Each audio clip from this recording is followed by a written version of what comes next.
before we go on to our next point, it's about how we're going to reconcile climate change and democracy. And I have Maja Go with me on the stage. Maja probably doesn't need to have a big introduction around it here. She's been at the forefront of initiating and inspiring new prosperity models and driving transformation change in societies for a long time, and your book, Rethinking Our World, is basically in everybody's bag, on everybody's tables, at least to people where I'm going to. So we're really curious to see how this connects now to the world of civic education and the arts. But we're also going to have Grace Maingi with us virtually on the screen, and she's going to add a few thoughts and comments from her perspective around it there. But I'm going to give an introduction to Grace shortly afterwards. So I would like to give the floor to Maja, share a few thoughts with us, and then we will have a response from Grace, and then we will have plenty of time for actually discussion. And for this part now, we have our online webpage where actually everybody who's joining us from all the screens across Europe and Africa and wherever you are, you can actually go and type your questions. They will lend us here on an iPad here, and then we will give it either to Maja or to Grace. Maja, very warm welcome. Thank you so very much. I would like to thank all of you for setting this up, because it's amazing. Those of you that can't see the whole thing, it's a big hall, and there are all these different corners where people can do different things during these spectacular times. And for me, it is one of the signs of the things that we need to think about, the creativity in the face of boundaries. The creativity of adapting to changed circumstances and still make things happen. And the ability to cooperate and take unusual roles, try new things, in order to still bring about what we think is important. And this is where I will start, and I was very happy to listen into the first panel round, because I really love it when I've prepared something, not knowing what other people have or will be saying, and then I see all the threads coming together. So this will be an experience of exactly this, if you have listened before. I have brought slides, as scientists love to have some visualizations when things get a bit more complex, and then we can take them all apart when we're getting into the discussion rounds. So one of the things that have been mentioned here that I understand more and more often is not necessarily the normal way of looking at the future, is that we are shaping this future. In a lot of rhetoric and also in a lot of talk about what education should achieve, it is about preparing for the future that comes towards us. And to me, that is exactly one of the pitfalls when we think about agency.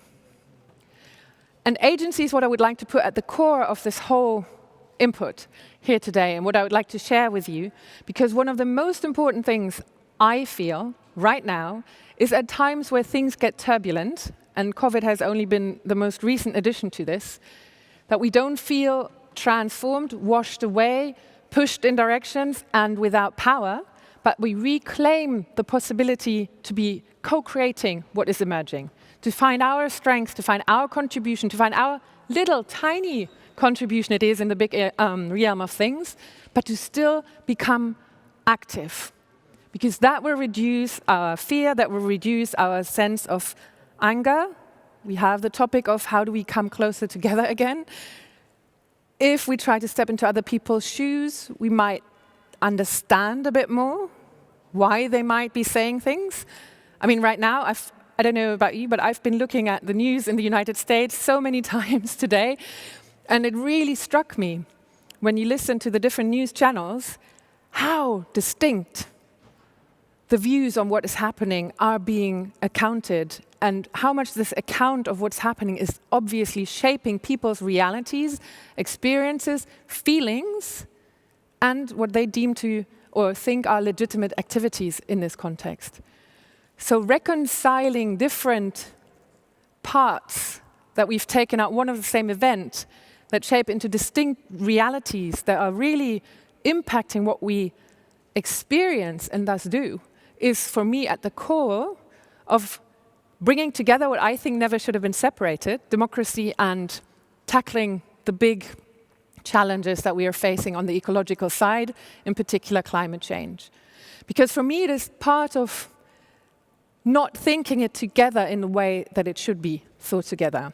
And I will get into this because the Brundtland report from 1992, which was the first big report about an agenda so agency being in there, something that we would like to do about the new insights that humans are changing ecosystems to a degree that it will backfire on humanity itself. And what I loved about one of the quotes in there was connecting with the image of 1968. So we had the arts and images and what they do with us in our perception of that particular reality, where from the first time humans saw Earth from space.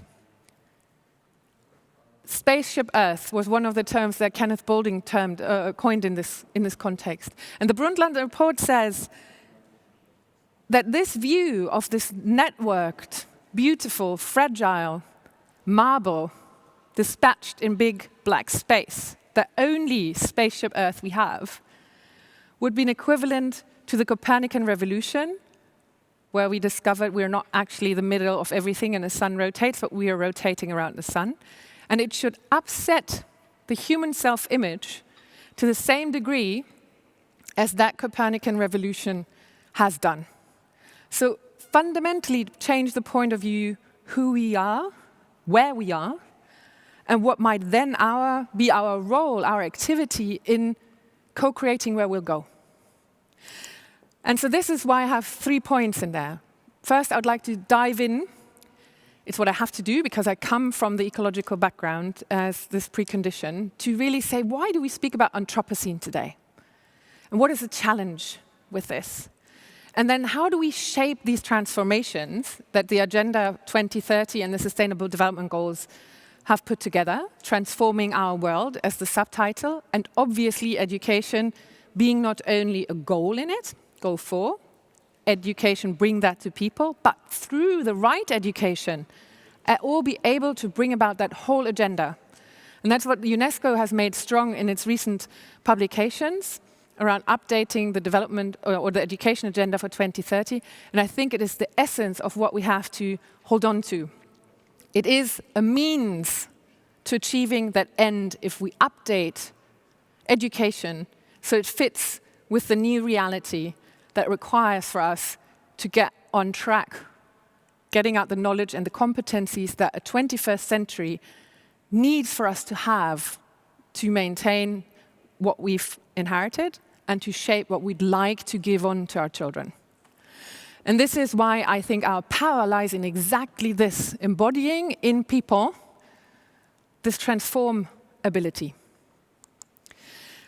And I always take this slide when I speak to people that are confronting sustainability scholars with this rejection, saying, you want to transform us. You want to tell us how we can live. You want to totally turn upside down what we're used to. And I try to embed it into the reality of the spaceship Earth and say, actually, if you flipped around the point of view, what we try to do is maintain, conserve a particular way of living that enabled humanity to flourish.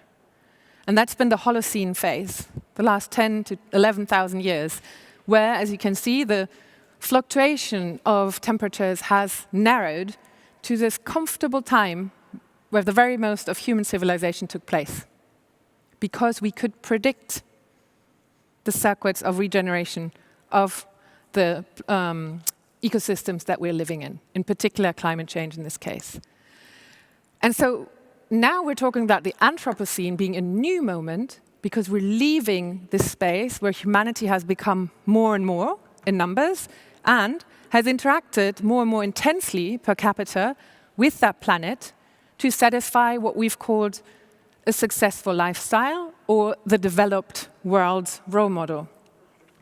And that means that we have now such an intensity of influencing the balancing feedback loops in our ecosystems that we are shaping nature. And this means, obviously, that this is the new reality we should face, that it is our choice to either transform our ways of engaging with our ecosystems and to restructure our economies accordingly, or we'll have to face the transformation that is then brought to us, as COVID has now shown us, or more and more hurricanes and droughts, etc., are showing us too. So it's not about do you want to have a transformation or no. It is, the Anthropocene is transformation, and it is our chance to give it a direction. And this is where I think it is the other really important step. One is to say democracy was always a point of the principles of the Rio Declaration and sustainability. It's never been an eco-dictatorship, even though some people like to put it that way. The principles have always had information, justice in access, participation in shaping the ways that we respond to understanding what we are creating. And another one is the important marriage of social and ecological goals. And this is what this icon, yet another icon, a symbol that was so much stronger than all words and long declarations, to marry the social and the environmental in the context of the emergence of the Sustainable Development Goals. At that time, this planetary boundaries, which is the outer ring of dark green, trying to identify it's not only climate change, biodiversity loss, and other places where we really need to stop our impact being so strong, combined with a social floor, a minimum that all people in the world should have to be able to live a life in dignity and to be able to participate, have the capabilities to shape their future.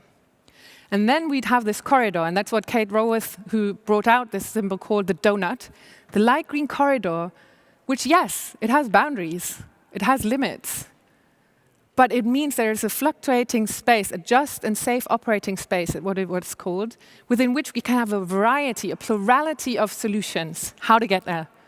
But we have to understand that on the one side, those that are taking too much from the planet have to change their lifestyles so that others that don't yet manage to have the material base for them to be enabled to live those lives in decency can have more. And this is, for me, a sufficiency agenda. And sufficiency is always something in these rich countries where you're being told, oh, you want everybody to go back to the caves, and it's really not a very interesting narrative or perspective. But when you think about the original term, sufficiency it just means enough. So why is enough so terrible? It could be a very security-enhancing goal. It means for a lot of people that are not yet at that social floor, a prospect. It means more stability and predictability within which we can relax if everybody has enough. Ça suffit. Está suficiente. In other languages, it doesn't really have that connotation so badly. It really means in kind of the actual situation, and with my system, often it has to do with food and intake, right? Or that's enough information, sorry. It means that it's the right dosage. But we never speak about the right dosage that would make us happy. So this is why shaping transformations for me is to get at all those embedded narratives, embedded assumptions, embedded ideas and goals that we've inherited from the past in an old reality with maybe 1 billion people and a lot of planet left and very little material consumption per capita into the new reality without it being a very fit way maybe to look at what makes life worthwhile and how can we enable 10 billion people to live on that spaceship Earth. And so this is why the agency is so cool for me. That's a bit of transformation science, because we always, when we look at what are the solutions to the goals, I feel we tend to look at technologies, investments, so money, and maybe some rules that should change. But how are those used? How do they come about? Where do they come from? Who uses them to actually put them into practice? That's us. And this is why sense-making actors are so important, because they will co-create productive processes. You see, it's all about agencies, all about activity. It's not very thingy, our world, when you really deconstruct it, except for the big infrastructure. But everything that has change in it is relationships. And yes, they manifest in those social, ecological, technical systems, what we call them.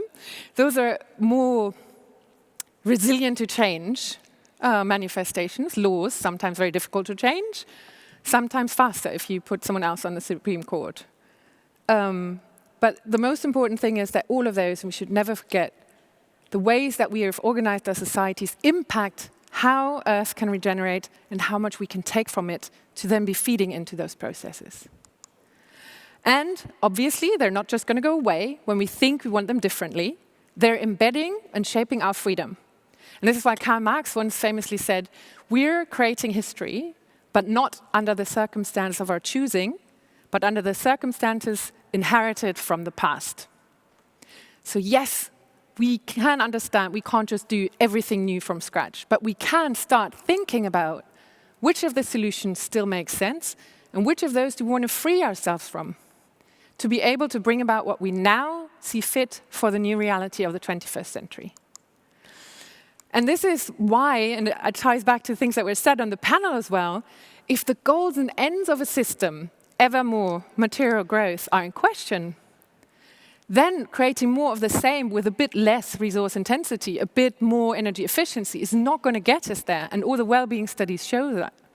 So it is innovating around the purpose, to ask the question again, what is this new self-image? What we'd like this space of Earth to look like, to feel like, when we have recreated it and gotten out of the threats that we've discovered and shaped it into something beautiful and new.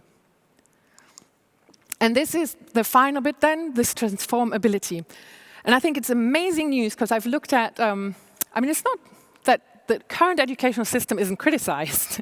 I think wherever you go, you can look at it. And I've gone through different backgrounds, not only global citizen education, but also others. And I'll show you the massive overlaps, because that's encouraging, because then we have potentially a huge coalition that can push for a proper education revolution. So the transformability that we want to get to is a capacity that lies in people to create untried beginnings. So really anticipate from the future, where do we want to go, from which to evolve a fundamentally new way of living, when existing ecological, economic, and social conditions make the current system untenable. For that, obviously, we should say, okay, we might want something new, so let go, in order to be able to open up for the new and welcome it. But how do we do that welcoming? And this is where the overlap comes in. Because we see it's not only about knowledge, and it's certainly not knowing how to use a whiteboard and a smartphone as someone who's just a user. It's much more. It's about what is your part of reality that you consider relevant to your existence? Where do you see the relationships connected to that you know you're part of? Which types of typical processes have we created, and how can agency unfold in those? Who's got more, who's got less? What does that mean if we want to say everyone's equal? Next one is from Future Skills, which is more the economic side. So this is from the World Economic Forum, when they say, what do people need now in the 21st century? They come more from a digitalized world, from very fast processes, lots of complexity, uncertainty. VUCA is one of the terms, volatility, uncertainty, complexity, ambiguity. But interestingly, they also come to the point of, it's not only knowledge, it's a lot about competencies. And a wider array of, literacy was basically the term to say, I'm able to decipher what's happening there. I'm not only able to apply. And then character qualities, how do I, with my competencies, relate? So there's a clear normative or ethical stance in those future skills as well. Digital intelligence education makes very clear that digitalization is such a force reshaping our societies that we shouldn't just be able to use the end devices or code a bit, but really understand how much the change of relationships and perception of the world that we then take as our reality with which we make sense and engage is being manipulated and influenced or freed. It can be either way, obviously, by this immersion with a totally new technology that reshapes the way we're connected, that we consume, and that we communicate, and that we do transactions. And there you also see it's not only screen management and what you can set your apps to do automatically for you, but it is about us being agents in that space and us being co-creators of how much digitalization is embedded in our societies. And finally, the OECD Learning Compass 2030. I find that so encouraging because the OECD has such a strong standard-setting role in what is education, what it is for. And when you look at 1951, it was very clear that it was justified that most people should have access to education because then society would have more economic growth. So that was the purpose there. But now they've gone in and said, okay, and the former tagline of that was learn, unlearn, relearn. So that ties back to one of the things that was said before as well. So how do we vet the things that don't help us see the 21st century challenges? And obviously you see a different goal, well-being, rather than GDP growth. And you see, again, values and the way that we conduct ourselves and protect ourselves is at the core of that compass as well. And this is why transformability, and this is the conclusion for me, is something like a new social contract that we want to enable as many people as possible to become co-creators of our common future. And what I see currently is this rising of populism, this rising of mistrust in our public institutions, and a really sad observation right now of an entire big country where the mutual mistrust has gone so big that it's only about who's put more fraud in the collection of ballots. So complete mistrust in anybody wanting to adhere to principles of democracy. So how do we create not only competencies and capabilities, but the spaces and the processes that I think Maja had mentioned before as well, and to make sure that the values and the attitudes in us that are a compass when it gets very VUCA are something that we speak about, that we make part of the conversation. And to address the Anthropocene with something I like to call heroic humbleness, because we need to throw in all we can to shape it into a positive future, but at the same time, we shouldn't think that we're the ones that actually make nature. We're part of it. And with this, humility, move forward as well in the continuation of how we intervene in that network of life around us. And this is why my final quote, which I really, really love, is from Carrie Facer. Our responsibility today as educators in these troubled times is to support our students to name and understand the troubles we're facing. Don't just pretend everything's fine.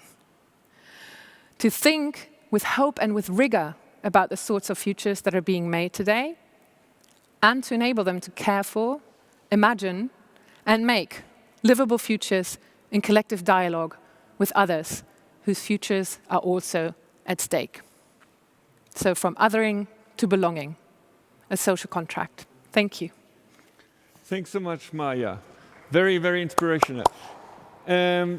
We have already the first few questions coming in, so I would like to encourage everybody who's been listening to us on the live stream, please go and share your questions and your comments for Maja and for Grace later on. They will pop up on the screen here for us, and so we can answer and collect them later on. Maja, you've created really this term about heroic humbleness, which is really wonderful. I would like to come back to that afterwards. But before we come with a few questions back to you, I would like to get a second opinion or a comment from Grace Maingi on it. Grace, are you? Yes, you're with us already. Great. So Grace, you're a thought leader and strategist working a lot in the governance and democracy spaces based in Kenya, but you also are the executive director of the Uraia Trust and also working in a lot of different boards and initiatives focusing around education and community strengthening around it there. And so you're living in Kenya, so you probably have a very different perspective on a lot of things. What are your thoughts around what Maja has just shared? And we're very, very curious to learn your views. Thank you very much. And I really do identify with what Maja has actually said, despite living quite far from where she is. The reason why I identify with what she said is because the key words that I've picked out are transformation, values, attitudes, knowledge, and competencies. So how do we, as civic educators, combine these to be able to transform our nations, but also to ensure that we have agency? So I'd like to share a little story in terms of some of the work we have done in creating agency. There is a community in Kenya called the Meru community, and they have a council of elders, traditional elders, who have traditionally kept the traditions of the society. But what we saw in that particular community is that because of the effects of climate change, there were a lot of conflicts with neighboring communities and challenges around drying up of rivers, challenges around access to resources, and challenges around pasture. Now, because of the ability of people within the community to have particular knowledge around climate change and being able to speak with the elders, they were able to get them to see their role and tying up their role in terms of conservation and also with their role in terms of being elders in the society. So we're in a community where we had young people chopping trees by the river because of needing to have a livelihood. The elders were able to come in and have discussions with the community and say, part of our tradition is preserving the environment. So I link this to what Maja has said in terms of not only do we need to unlearn, but we can also hold on to traditions that have been able to preserve our nature, preserve the environment. And through this interaction, the elders, who are traditionally seen as enforcers and seen as probably things we need to move away from in terms of tradition, were able to come in and strengthen environmental conservation, able to see the link between the conflict and also then the drying up rivers and the effects of climate change. For me, also from what Maja has raised, is with regards to how do we unlearn, but also how do we further the agency that we have? How do we ensure that as educators, we are being able to have conversations with people to break down legal perspectives in terms of sustainable development? In Kenya, we're lucky that our constitution actually recognizes sustainable development as one of our national values and principles of governance. But it's a term that ordinary Kenyans or ordinary citizens would have a difficulty in understanding. Same with climate change. And so how we've broken it down is explaining that if you cut trees, if you dig and are able to undertake activities that harm the environment, it does come back. It does come back and affect us. And being able to break down that information. So one of the great things that has happened more recently is the Kenya Forest Service in Kenya has been having education sessions with communities that actually have been living in community forests. So for the inhabitants, the forests are part of their community resource. And so they would not understand why they are being evicted out of the forests. But when the strategy was changed by the Kenya Forest Service to educate the communities as to the effects of them living in the forests, cutting the trees, and how that has led to further degradation of the environment, the communities voluntarily left the forests and are moving out to ensure that there is conservation. So how can we as educators be able to break down terms that probably are difficult for ordinary citizens to understand? And how can we then use systems that we have in our communities to be able to lead to that transformation that was being spoken to? And even using art and culture that was spoken to in the first panel.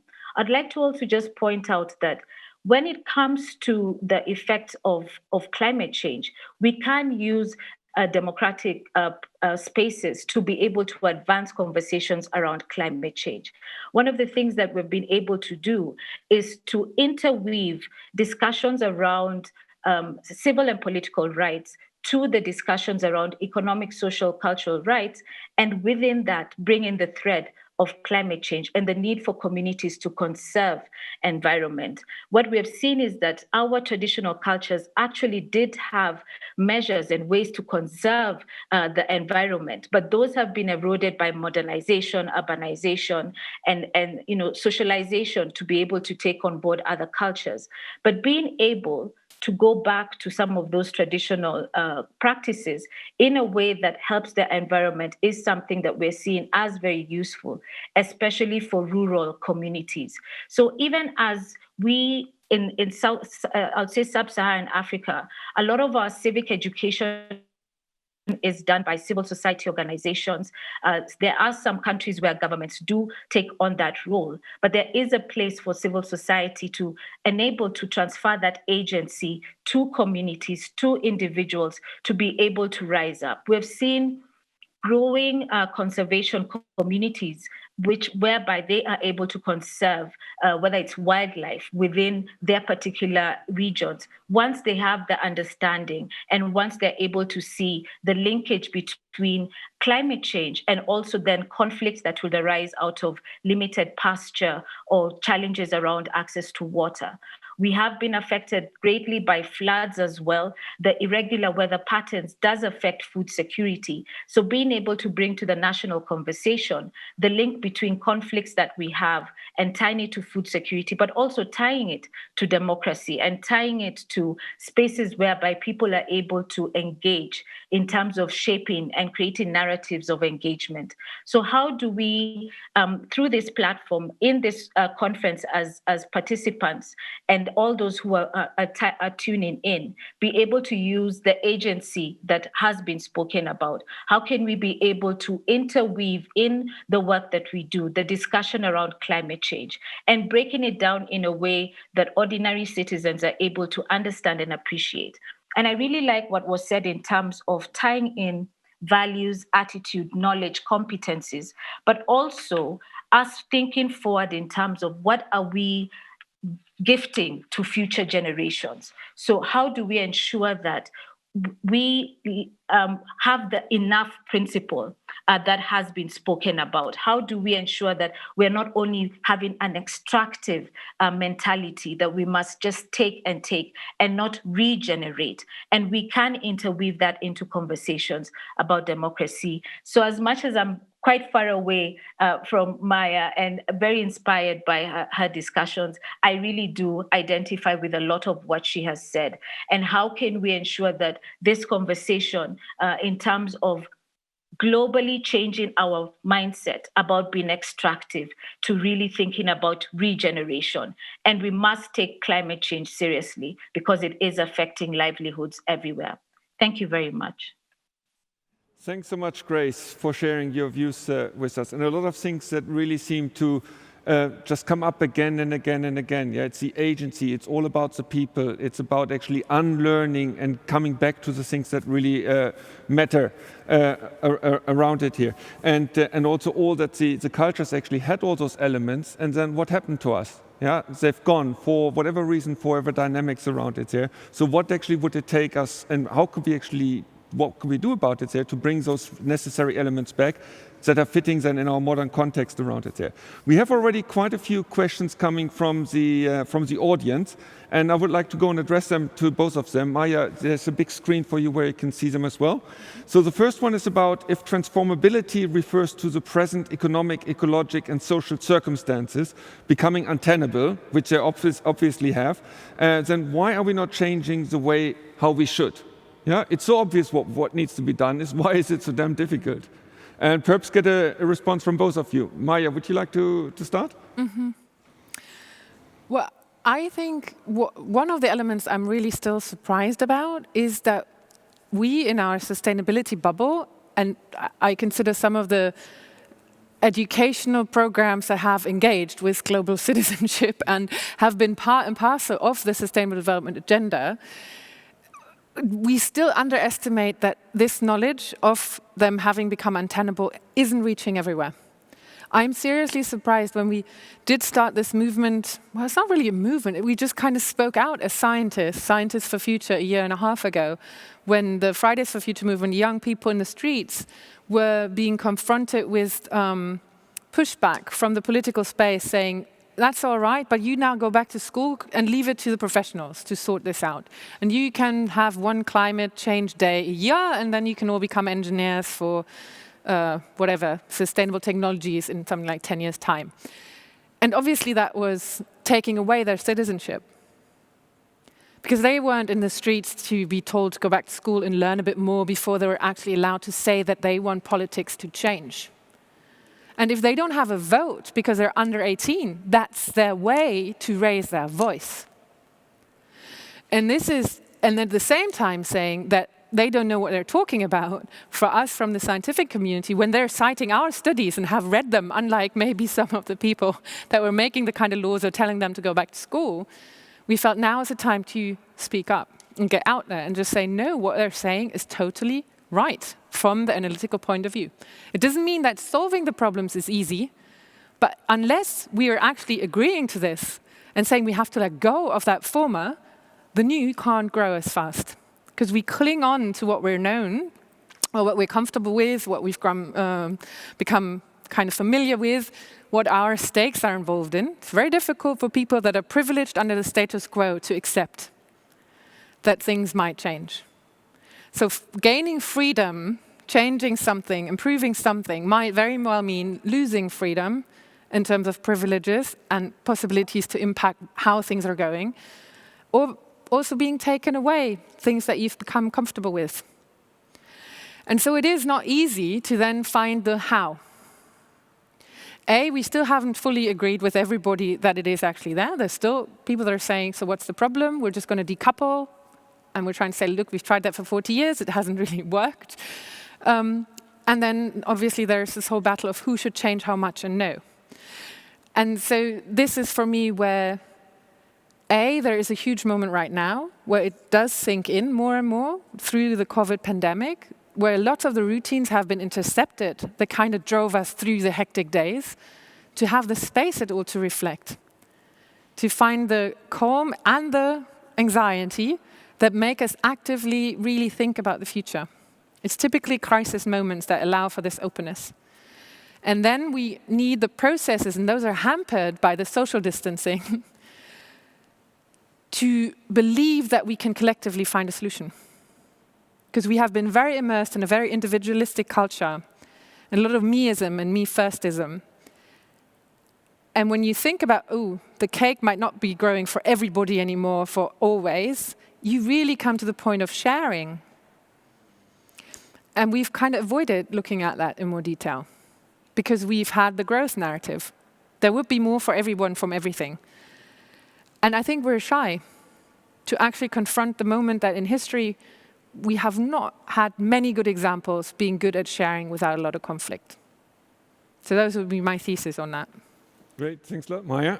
Yeah. And it looks like it takes those big energy injections like a pandemic or also to really reassess and challenge our baseline assumptions and narratives around it here. How is it from your perspective, Grace?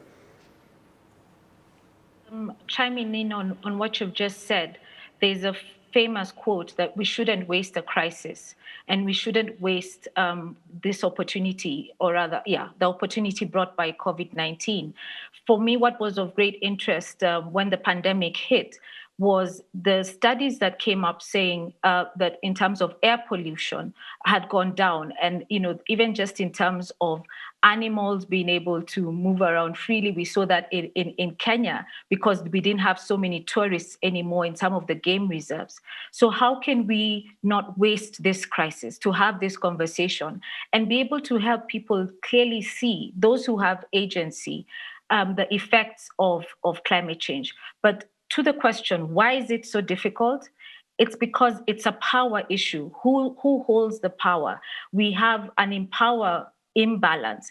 And so those who have the power, unfortunately, that is where then the challenge comes in, because you're asking those who have to release. And that's always difficult in any situation. So how can we be able to address that and work at that and chip at that? I think it, in some of the ways, is just clearly showing the effects of climate change, showing the effects of inequality that we have in all our cultures, in all our societies, high inequality, and being able to also see what further damage we're doing now. I think I was horrified when we'd see videos of masks sweeping onto shores because of how they had been disposed of, and yet looking at how creatures in the sea are being affected because of our own irresponsibility in trying to deal with the COVID-19 pandemic. So how can we use these opportunities? But the reason why it's difficult is because we are trying to undo something that we have been used to and practicing for so long.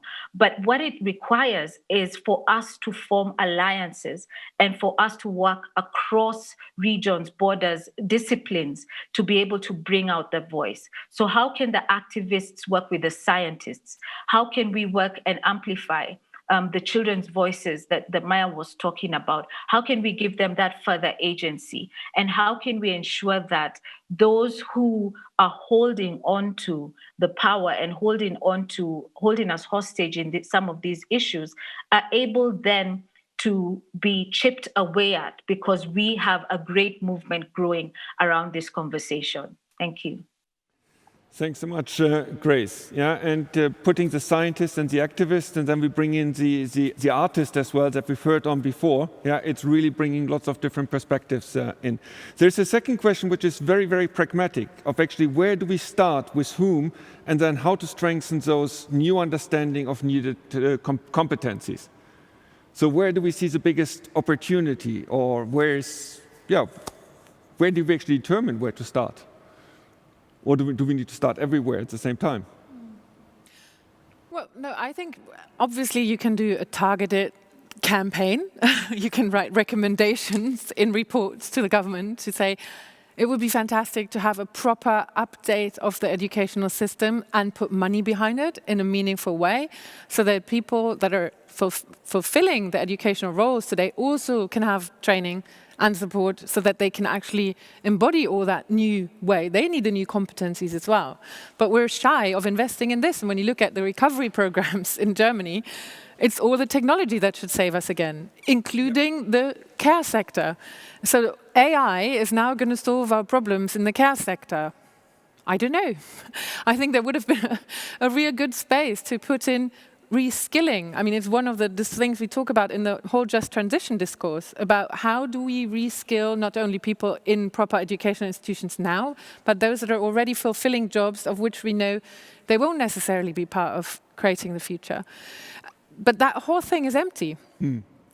As if investing in people was not necessarily a very good idea, because it doesn't necessarily instantly up GDP. I don't know what the exact reasoning is, but it is a really, really, really big gap for me in all those plans.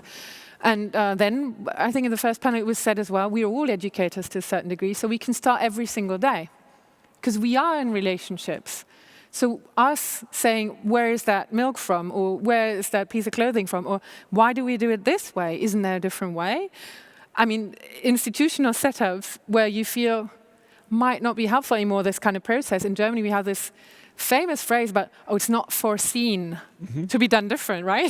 So das ist so nicht vorgesehen. Every day, in every area, right, every opportunity that presents itself. Exactly. There is a next question coming directly related to it. There is what is actually then the role of educators? And if everyone is an educator there, should they actually go and teach revolution, as otherwise nothing is happening?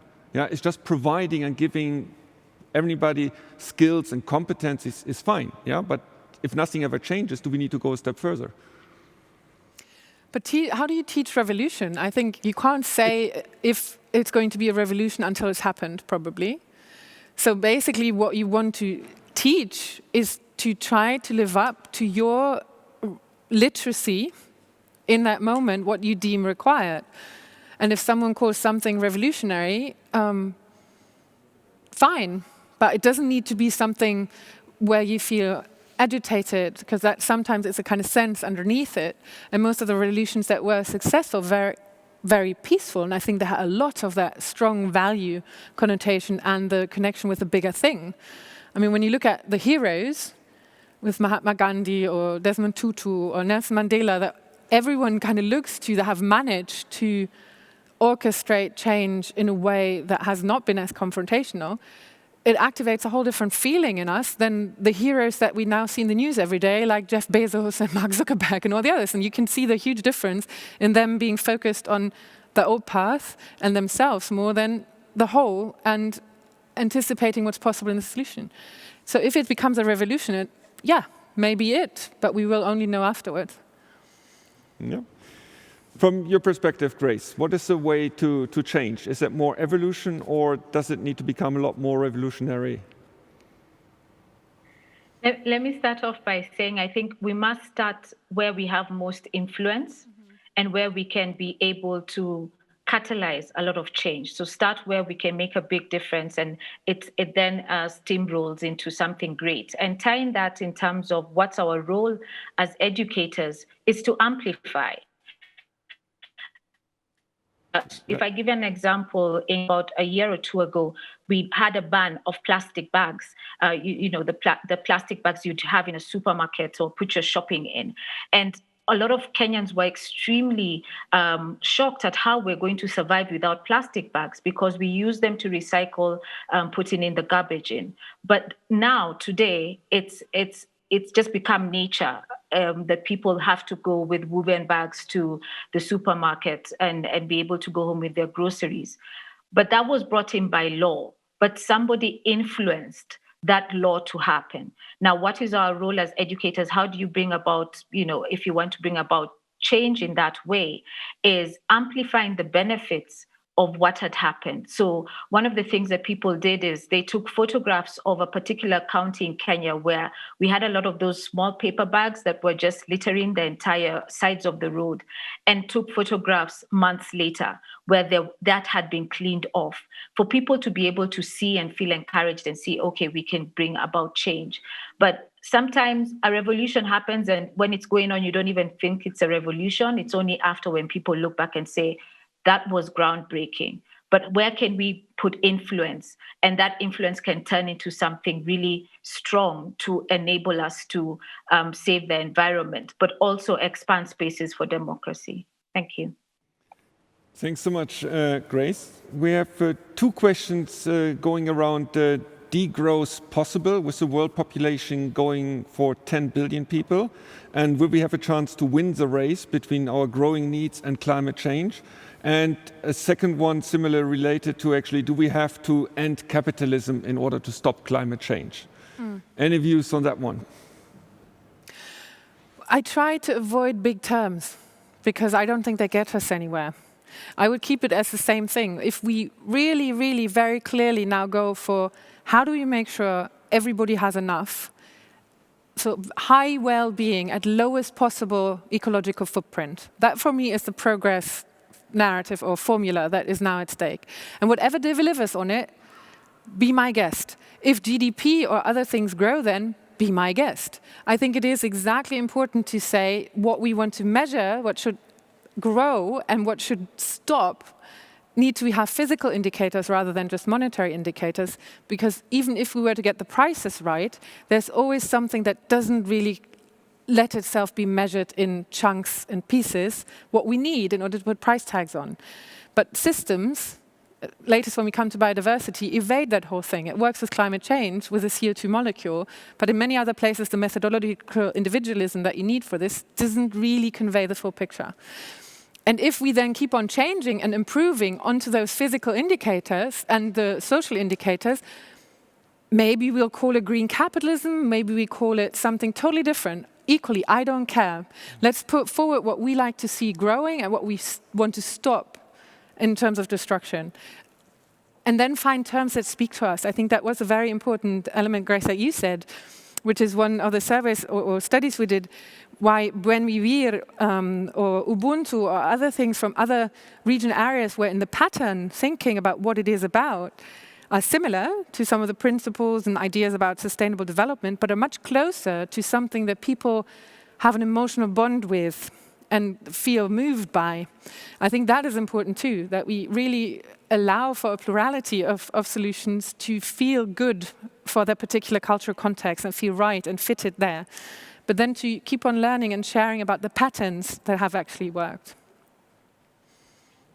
Yeah, so it looks like much more going for what we want, shapes that purpose and reframes the debate and not antagonize where we have to stop or we need to end, which is always a loose debate around it. Yeah. And the big terms, capitalism, socialism, growth, degrowth, I mean, they all go mixed up. Everybody understands some totally different underneath, but they're very clear that they won't talk to the person that says the opposite. Yeah. And then we're lost, I mean. So if that's all is so much tied to those underlying narratives and paradigms and value systems around it there, and you coined that term of heroic humbleness. Yeah, if you would go down on the street and ask people about heroism, I think very few people would say humbleness is a heroic attitude. They would say rather like winning and strong and courage and audacious, whatever it might be. The next question is around how could we actually then set the education policy free from that growth paradigm and winning mentality or this competitive mentality, which seems to be so much at the foundation of actually making or enabling any progress at all.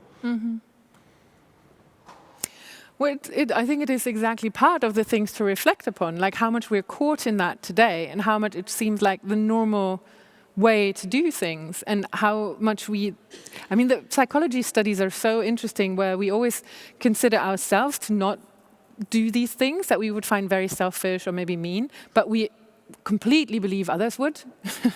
So that should give us hope that when we feel we might not be so different from everybody else, maybe they all have the same thing, that they trust their own moral compass more than everybody else's moral compass. So if we get the conversation to that lower level of what does it mean for us to be human and what does it mean for us to feel safe and appreciated.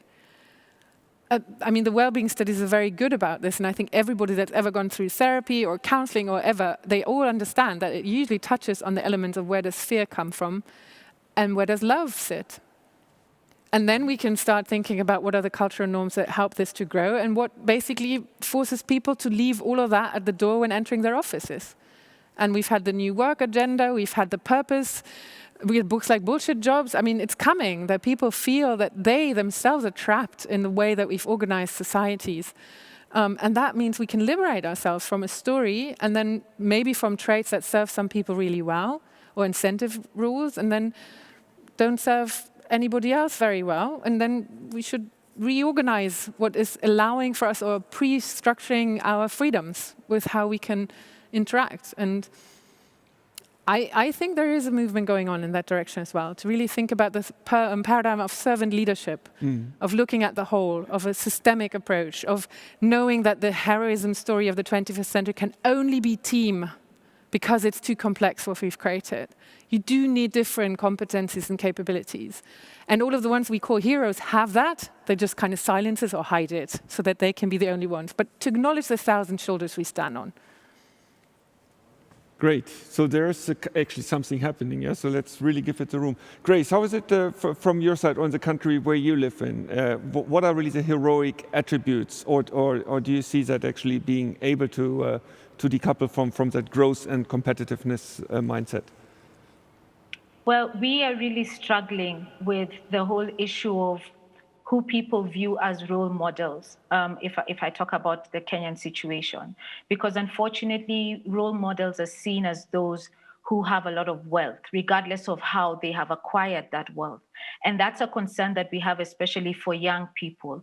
So in some of the work that we're doing is focusing on values and values that are positive and going back to looking at being conscious as self, that how can I be able to not think only about myself and being able to amplify role models who are positive. So unfortunately, we don't have a great history or current practice in terms of having good heroes or people we can look up to currently. But there is work going on in terms of trying to memorialize some of the past heroes and heroines who have been able to do great things, but history has not been able to document that. So influencing the younger generation by rewriting history, because also we have seen in our education system, whoever wrote the story, that's the story that is believed and taken forward. But we have seen that has influenced us in a very negative way in terms of how we look back on our past. So there are projects in terms of trying to ensure that stories of people who were not perceived by the government then as heroes is actually told.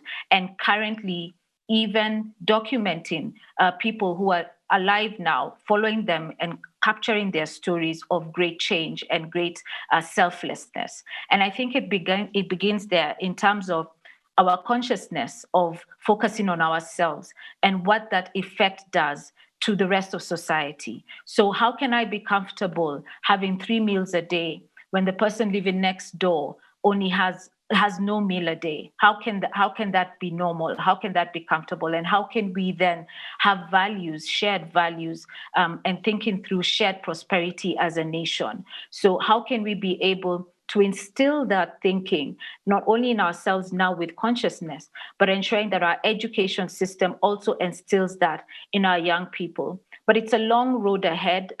We have challenges with our education system in Kenya, and even challenges in terms of how do we unlearn that you have to pass and you have to be number one to be able to make it in life. But being able to say, whether you're a doctor, whether you're a plumber, whether you're a carpenter, it doesn't matter, as long as you have dignity and you're with your family and so on and so forth. But it does take a lot of work to get there. But it begins, I feel, with consciousness, our consciousness of others, and being able to see the inequalities in our society. Thank you. Thanks a lot, Grace. There's another question connecting all the topics and changes that we need to gender inequality, racism, and violence. So how could we actually increase the impact of the work in those areas as well? Well, I think the most important thing is to name them, right? Because there's also been a tendency to say that in countries like Germany, emancipation has happened. So what do you want, you feminists? Not quite. I think we have a way to go. And I think if we manage to just name the things without aversion, but keep on pointing them out with an invitation for the others to also change, so that there is, and it's a very deeply liberal concept, I try to always say that equal opportunities is a deeply liberal thing. It's not a lefty thing. It is something that sits at the core of saying every person is born equal. And if our structures are so clearly not allowing for this to happen, then it is important to say it, and important to not be ostracized for saying it. And yes, I think that Gracie said it is going to be with power and power loss. And yet, if we manage to see things more systemically, I do hope, and I think it's been a strong movement in Germany, for example, from the male side, to say we should all be feminists. I mean, there are all these T-shirts going on, because they understand that there is something that's not about men and women, but a way of having a culture and a setup where there is a more variety of ways of expression, a more diverse way of talking, a more diverse ability to think about what might be at stake, different ways to communicate and bring people together. And if we manage to get that with cultural diversity and with other forms of structural violence as well, to really cherish diversity as a resource for stability. And that's actually Charles Darwin, interestingly, because he's read so wrong all the time. It's always about survival of the fittest, but he said, no, seriously, it is survival of those that are best fitted to the actual circumstances as they are right now. But if the circumstances change, we'd be really stupid if we made everybody the same, because then circumstances change and we're just going to all die out. So we need the diversity to be something that creates this ability for us to feel safe and inspired. I mean, where do you learn more from? When you talk to people you're already totally like-minded, you need those two to recharge. But where you get excited, where you get stimulated, is usually when you're letting something new touch you. Thanks, Maja. I'm just checking these still remaining questions, and there's far more than we have time for, but there's 2 questions around transformability.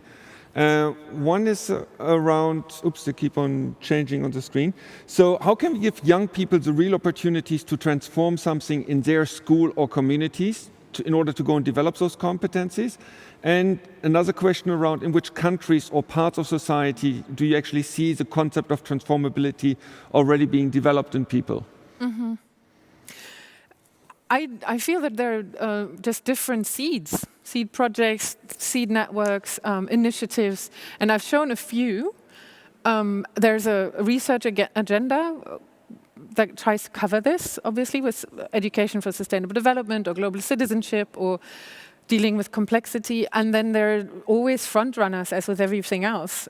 I know best, obviously, German context, and there is a big call right now on the European level to also say it is about changing the way that we educate. But there's schools that are just changing the curricula within the framework that they're being given by the state, that really try to make a whole institution approach of it. And for me, it is really about, when you think from a transformation scholar point of view, it's always talking to the pioneers and understanding from them what are the barriers for this to become kind of manifold examples, or scaled, as we might say, or duplicated. And so for me, it is really more about showing that it is not individual little nucleus anymore, but it is a growing wave. And to find these connections, and this is why I was so excited about putting the different skill demands from totally different backgrounds together and say there's a huge overlap there. So it should be a proper political agenda to say we're going to update it so education doesn't only become a goal, but a means for people to achieve the Sustainable Development Goals. Great, thanks so much, Maja. We are coming slowly towards the end. Tomorrow we've got a full day of lots of parallel workshops and interesting talks all around the topics, and our main audience are people coming from the education space around it there. So I would like to invite both of you, Grace and Maja, perhaps just to share a final wish or guiding message for our discussions tomorrow. Grace, would you like to start? Yes, in terms of just guiding the conversation moving forward for the next few days, let's imagine a world where there's prosperity and diversity. Let's imagine a world whereby we are actually laying a foundation for change that can be able to live beyond us. And how can we, in the various work that we're doing, be able to show the connectivity between climate change and democracy, but also being able to position this story within what we're currently facing, because books are going to be written about what we are going through right now in terms of the pandemic. So how can we ensure that we tell stories of hope? How can we ensure that we tell stories that we maximize on even this dire situation that we're in, and that we did learn from this crisis? How can we be able to show through art, through music, through different forms of bringing of culture, that actually we are caring for the planet, caring for each other, and that we can be able to prosper in diversity. So that would be, for me, what I hope that the next few days will give us an opportunity to delve into, but also for us to see our commonalities in terms of our struggle around citizenship education, and to get inspired from each other in terms of what we're able to do wherever we are, and being able to just learn from each other and see how can we bring change where we are. Thank you. Thanks so much, Grace. And the final word, final wish, guidance for us tomorrow from Maja? Well, I think this is the time where the only thing we could do wrong is to think too small.